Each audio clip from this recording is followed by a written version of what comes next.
ओम शांति। शांति का सागर शिव बाबा जब इस सृष्टि पर आते हैं तो हम आत्माओं के अंदर की अशांति को, विकारों की तपत को बुझाकर अंतरात्मा को शांत स्वरूप बनाते हैं। और इस शांत चित्त स्थिति का आधार है प्योरिटी, पवित्रता। और उस पवित्रता का आधार है एक बाबा की निरंतर याद। ये याद की प्रक्रिया, पवित्र होकर शांति स्थापन करने की प्रक्रिया, ये विधि केवल विधि का विधाता शिव बाबा ही सिखा सकता है।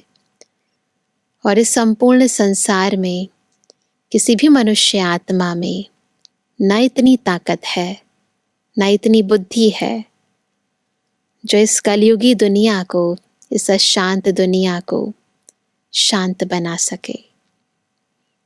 तो ऐसे सर्वशक्तिमान शांति के सूर्य शिव बाबा से अभी हम सुनते हैं मधुर महावाक्य।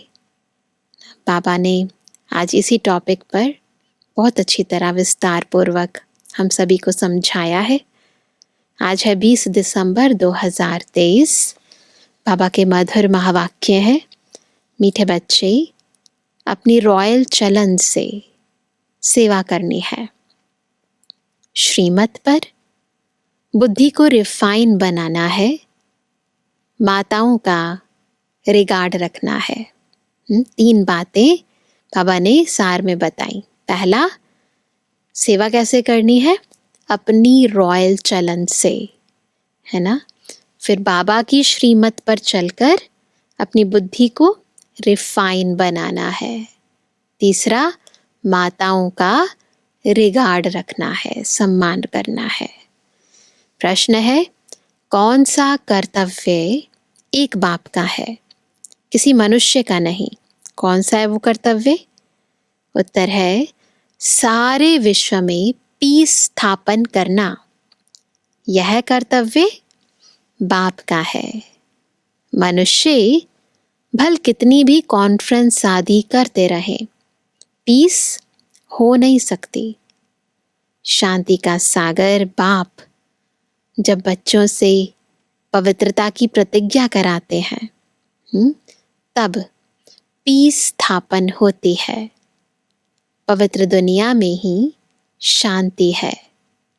तुम बच्चे यह बात सबको बड़ी युक्ति से और भवके से समझाओ, तब बाप का नाम बाला हो। बहुत युक्ति से और भवके से समझाना है। आज का गीत है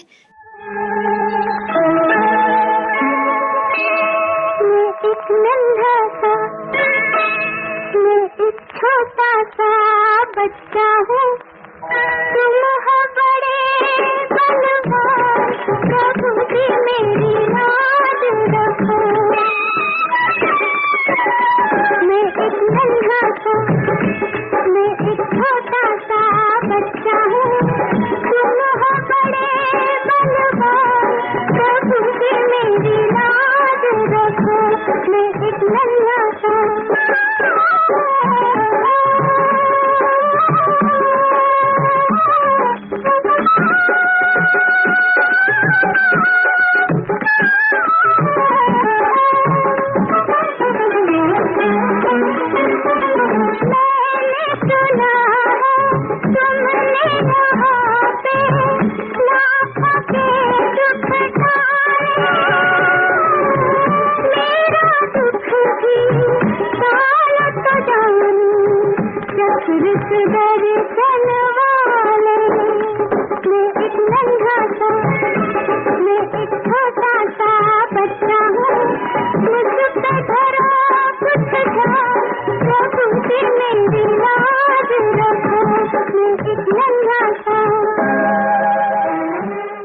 ओम शांति। यह गीत तो भक्ति मार्ग का गाया हुआ है, क्योंकि एक तरफ भक्ति का प्रभाव है, दूसरे तरफ अब ज्ञान का प्रभाव है। भक्ति और ज्ञान में रात दिन का फर्क है, बिल्कुल कंट्रास्ट है। कौन सा फर्क है? यह तो बहुत सहज है। क्या? भक्ति है रात और ज्ञान है दिन। भक्ति में है दुख। जब भक्त दुखी होते हैं तो भगवान को पुकारते हैं, फिर भगवान को आना पड़ता है। किस लिए? दुखियों का दुख दूर करने। फिर बाप से पूछा जाता है, ड्रामा में क्या कोई भूल है? बाप कहते हैं, हाँ, बड़ी भूल है। वैसे तो ड्रामा एक्यूरेट है, परंतु ड्रामा में क्या बड़ी भूल है? जो तुम मुझे भूल जाते हो। कौन भुलाते हैं? कौन भुला देते हैं बाबा को? कौन ऐसा याद आ जाता है जिसके कारण खुद बाबा हमें भूल जाता है? माया, रावण। बाप बैठ समझाते हैं, बच्चे यह खेल बना हुआ है, तो अफसोस नहीं करना है, दुखी नहीं होना है। ये तो खेल बना हुआ है। स्वर्ग और नर्क होता तो भारत में ही है। भारत में ही कोई मरता है तो क्या कहते हैं? तो कहते हैं वैकुंठवासी हुआ। यह तो जानते नहीं कि स्वर्ग अथवा वैकुंठ कब होता है। वैकुंठवासी हुआ, परंतु वास्तविकता में वैकुंठ इस दुनिया में कब होता है? जब स्वर्ग होता है तो मनुष्य पुनर्जन्म जरूर स्वर्ग में ही लेंगे। अभी तो है ही नर्क, तो शरीर छोड़ेंगे तो पुनर्जन्म कहाँ लेंगे? तो पुनर्जन्म भी जरूर नर्क में ही लेंगे। जब तक स्वर्ग की स्थापना हो, हम आत्माएं तैयार हो जाएं, तब तक तो ये होगा। मनुष्य यह बातें नहीं जानते हैं। एक है ईश्वरीय अथवा राम राज्य, ईश्वरीय राज्य अथवा राम राज्य। दूसरा है कंट्रास्ट, रावण संप्रदाय। सतयुग त्रेता में है राम संप्रदाय, उनको कोई दुख नहीं है। अशोक वाटिका में रहते हैं। फिर क्या होता है? फिर आधा कल्प बाद रावण राज्य शुरू होता है। अब बाप फिर से आदि सनातन देवी देवता धर्म स्थापन करते हैं। वह है सबसे सर्वोत्तम धर्म। धर्म तो सब है ना। धर्मों की कॉन्फ्रेंस होती है, सर्वधर्म सम्मेलन करते हैं ना।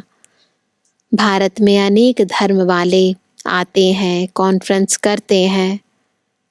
अब जो भारतवासी धर्म को मानने वाले ही नहीं, वह कॉन्फ्रेंस क्या करेंगे? वास्तव में भारत का प्राचीन धर्म तो है ही आदि सनातन देवी देवता धर्म।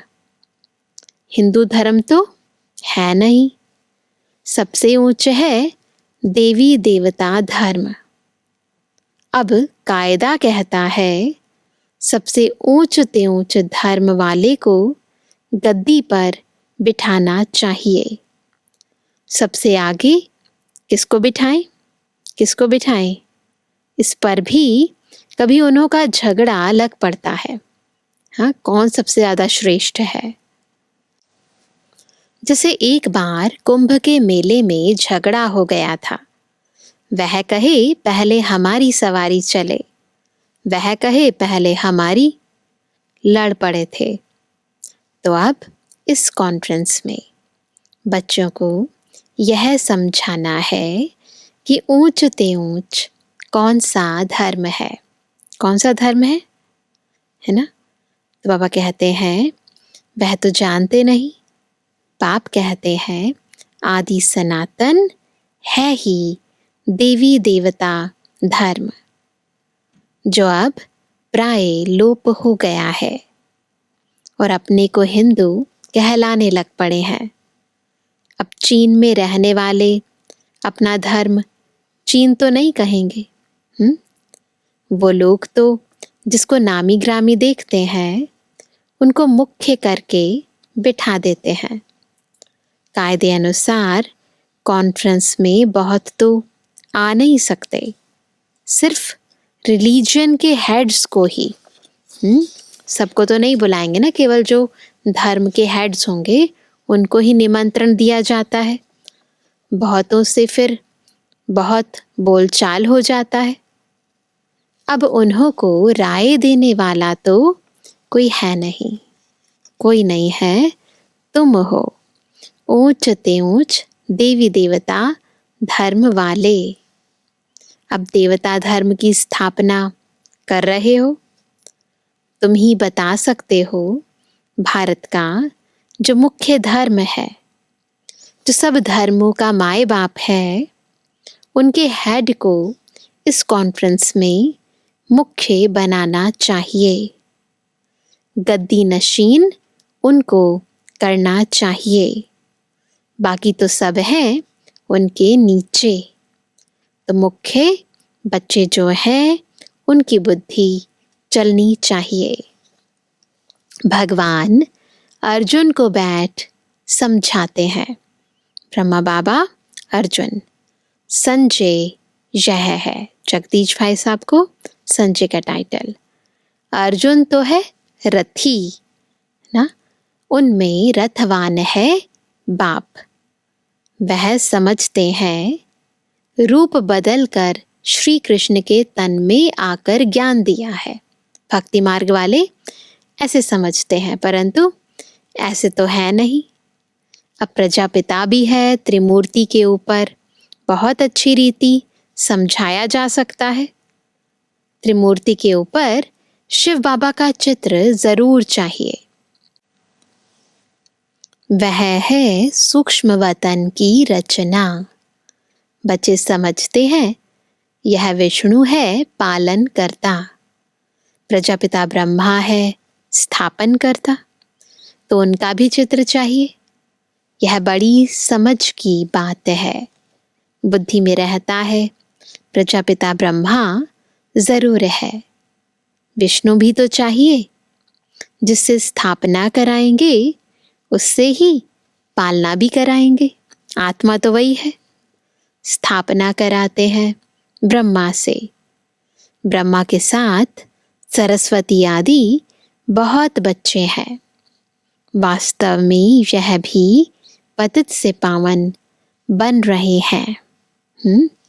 तो कॉन्फ्रेंस में आदि सनातन देवी देवता धर्म की हेड जगदम्बा होनी चाहिए, क्योंकि माताओं का बहुत मान है। बाबा हमेशा वंदे मातरम कहते हैं। जगत अम्बा का मेला बड़ा भारी लगता है। वह है जगत पिता की बेटी। अब आदि सनातन देवी देवता धर्म की स्थापना हो रही है। गीता एपिसोड रिपीट हो रहा है। गीता के 18 अध्याय है, तो वही गीता का एपिसोड रिपीट हो रहा है।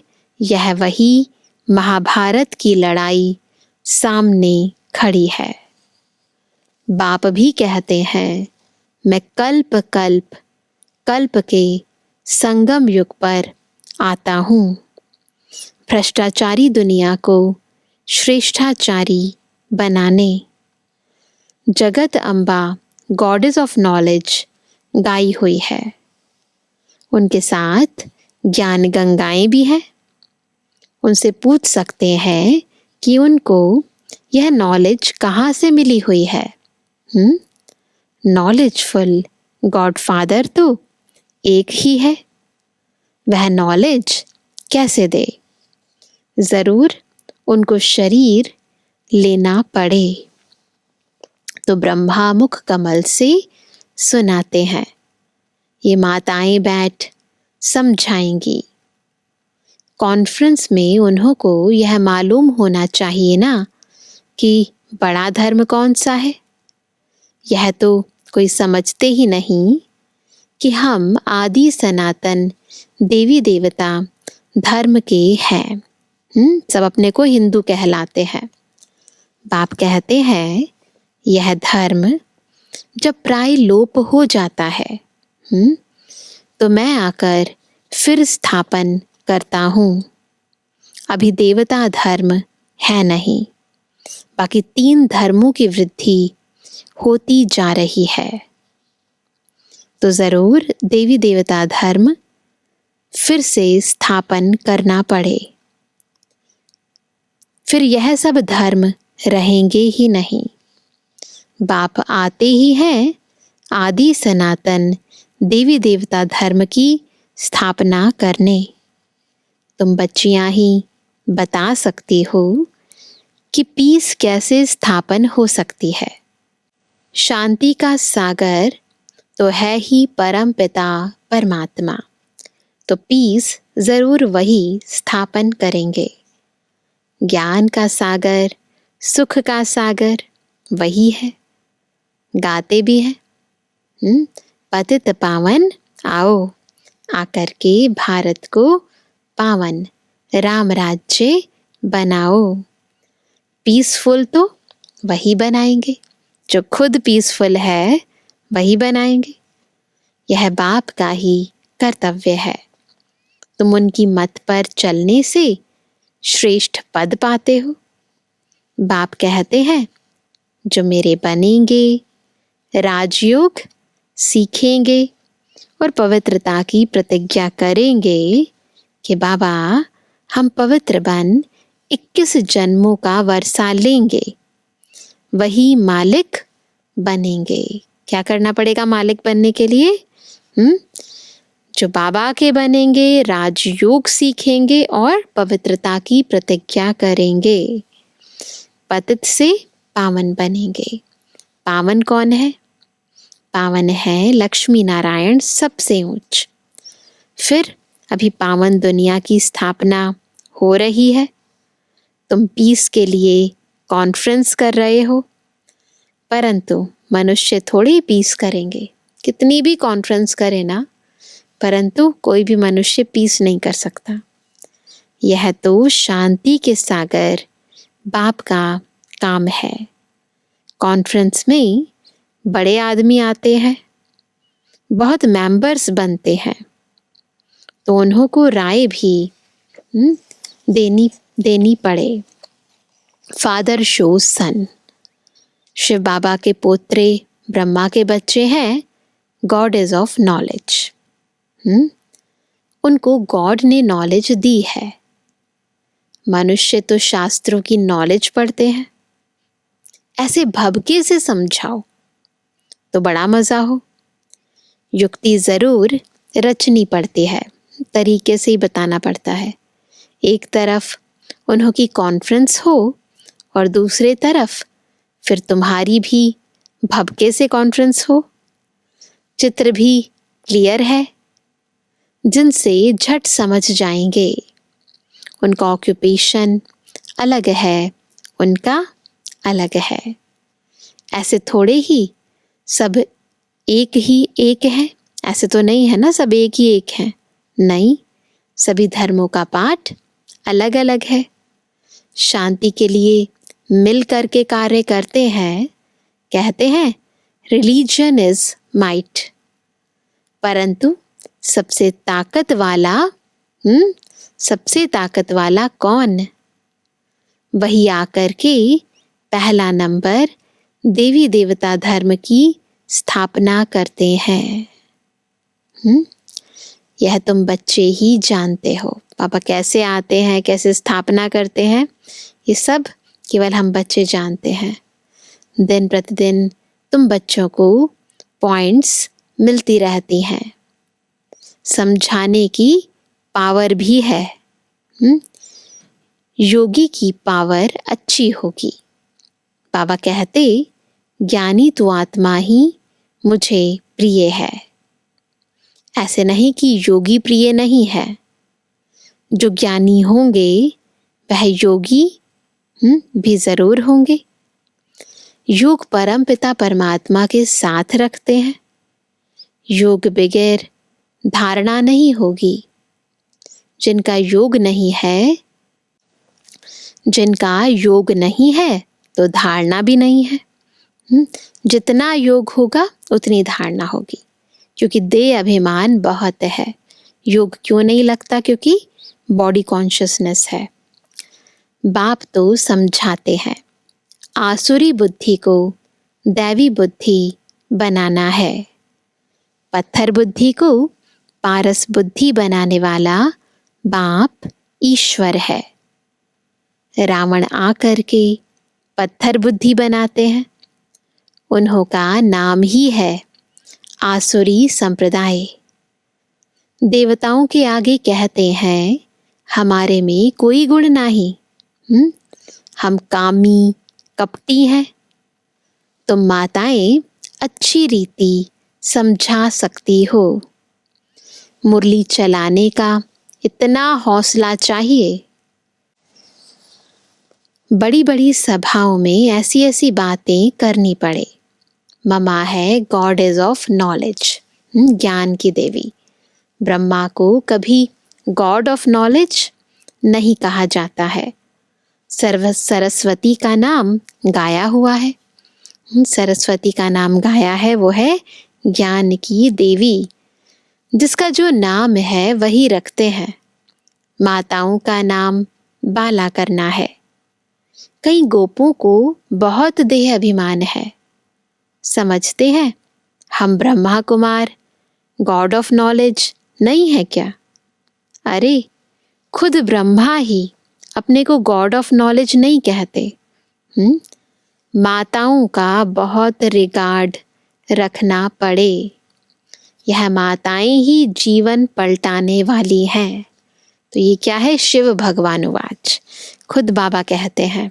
इसलिए माताओं का बहुत सम्मान करना है। मनुष्य से देवता बनाने वाली है। माताएं भी हैं, कन्याएं भी हैं। अधर कुमारी का राज तो कोई समझते नहीं है। भल शादी की हुई है तो भी ब्रह्मा कुमारियां हैं। यह बड़ी वंडरफुल बातें हैं।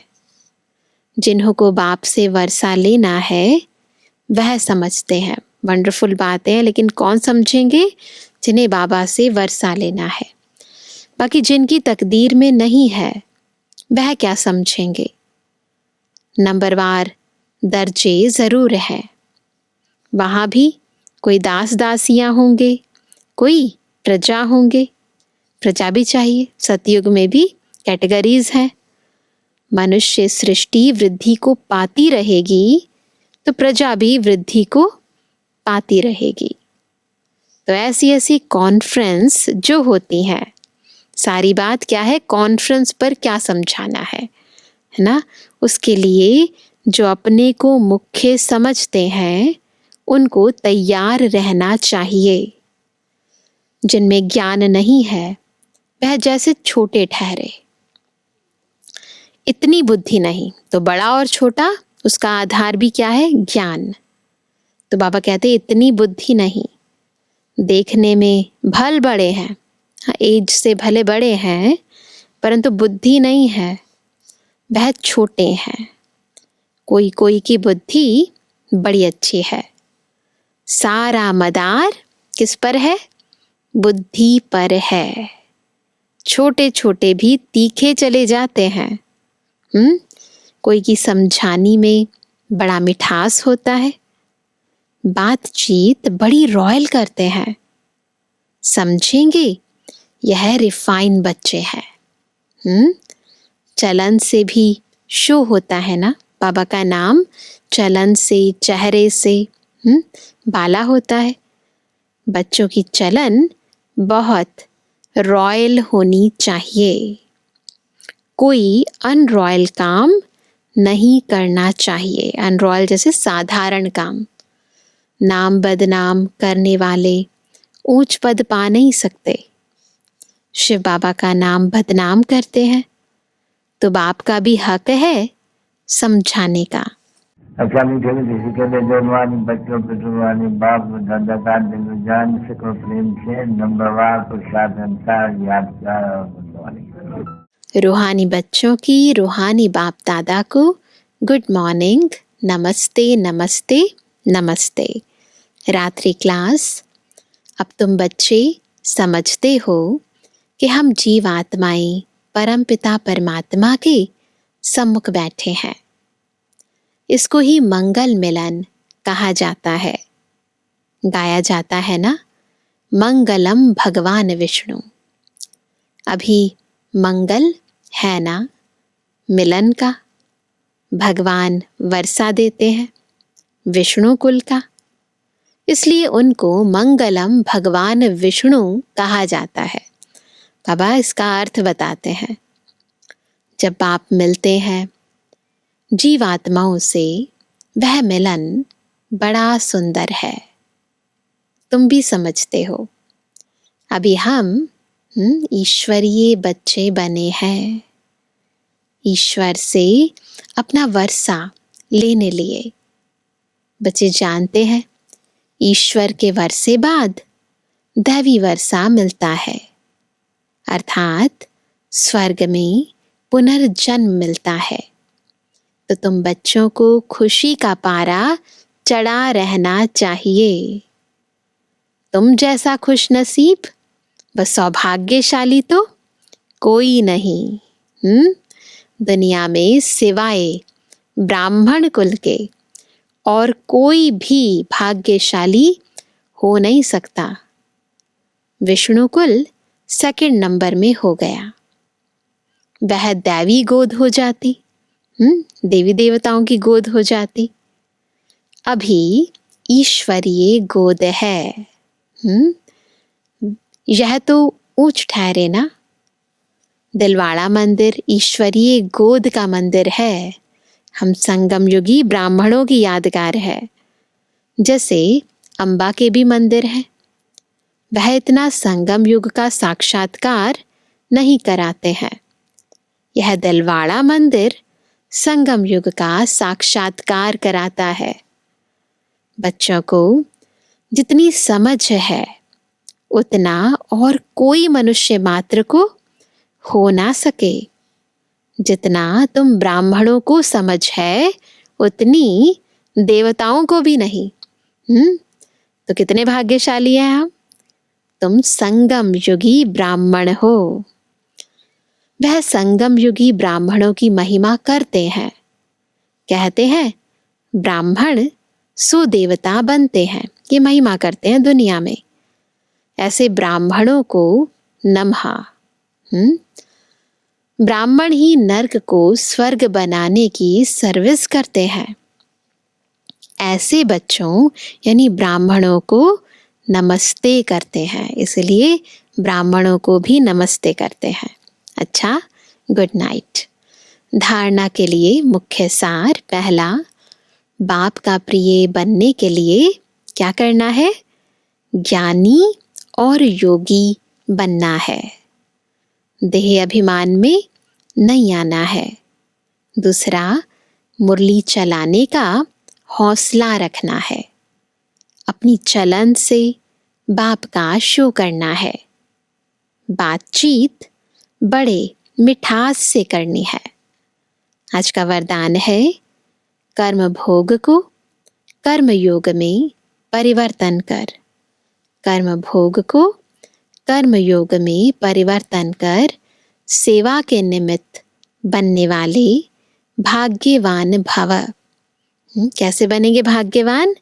जब कर्म भोग को कर्म योग में परिवर्तन करके सेवा के निमित्त बनेंगे। तन का हिसाब किताब कभी प्राप्ति व पुरुषार्थ के मार्ग में विघ्न अनुभव ना हो। होता है ऐसे, कभी कभी मन में आता है ना, क्योंकि हमारी बॉडी में ये प्रॉब्लम्स हैं, इसीलिए हम सेवा नहीं कर पाते। परंतु बाबा कहते हैं कि ये बाबा के प्राप्ति व पुरुषार्थ के मार्ग में विघ्न अनुभव नहीं होना चाहिए। तन कभी भी सेवा से वंचित होने नहीं दे। भाग्यवान आत्मा कर्म भोग के समय भी किसी न किसी प्रकार से सेवा के निमित्त बन जाती है। कर्म भोग चाहे छोटा हो या बड़ा, उसकी कहानी का विस्तार नहीं करो, ये हो गया, कैसे हुआ, नहीं, उसे वर्णन करना माना समय और शक्ति व्यर्थ गवाना। योगी जीवन माना कर्म भोग को कर्म योग में परिवर्तन कर देना। यही है भाग्यवान की निशानी।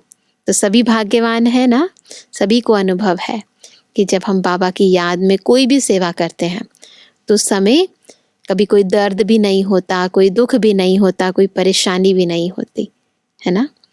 आज का स्लोगन है, दृष्टि में रहम और शुभ भावना हो। दृष्टि में क्या हो? रहम और शुभ भावना हो तो अभिमान व अपमान की दृष्टि समाप्त हो जाएगी। तो कैसी भावनाएं हो दृष्टि में? रहम की और शुभ की। तो आज सभी क्या होमवर्क करेंगे? तो बाबा ने हमें कहा हम कौन है? बहुत बहुत भाग्यशाली हैं। संगम युगी हम ब्राह्मणों का जन्म सतयुगी देवताओं से भी श्रेष्ठ है। तो बार बार ये याद रखना, मैं कितनी भाग्यवान आत्मा हूँ। चलते फिरते बार बार अपने भाग्य का सिमरण करना और योग में रहते स्वयं को स्मृति दिलाना कि मैं भाग्यवान आत्मा हूँ।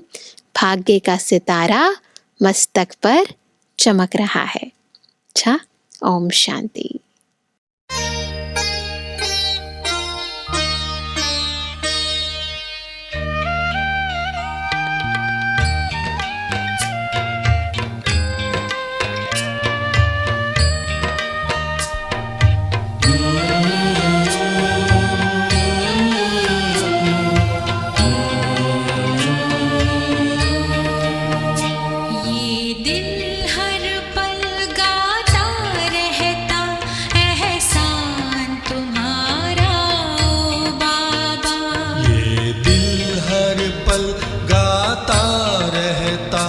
एहसान तुम्हारा ओ बाबा, बदली हमारी किस्मत पाके प्यार तुम्हारा ओ बाबा।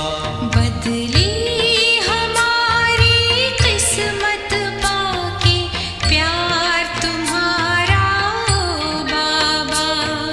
प्यार तुम्हारा ओ बाबा, प्यार तुम्हारा ओ बाबा।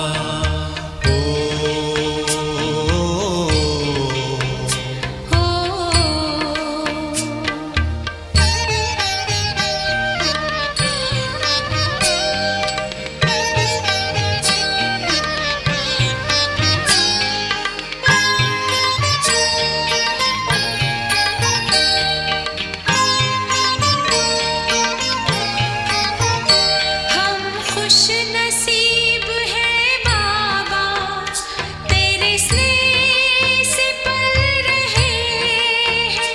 दामन में भर के खुशियाँ फूलों सा खिल रहे हैं, फूलों सा खिल रहे हैं।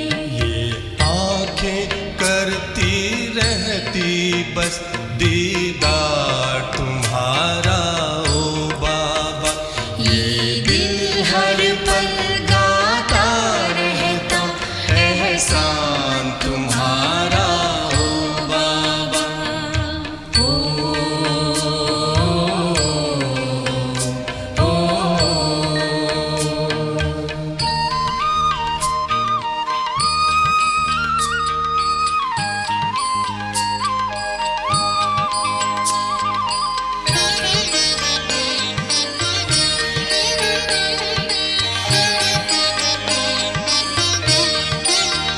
मिलता असीम सुख मन को, बस तेरे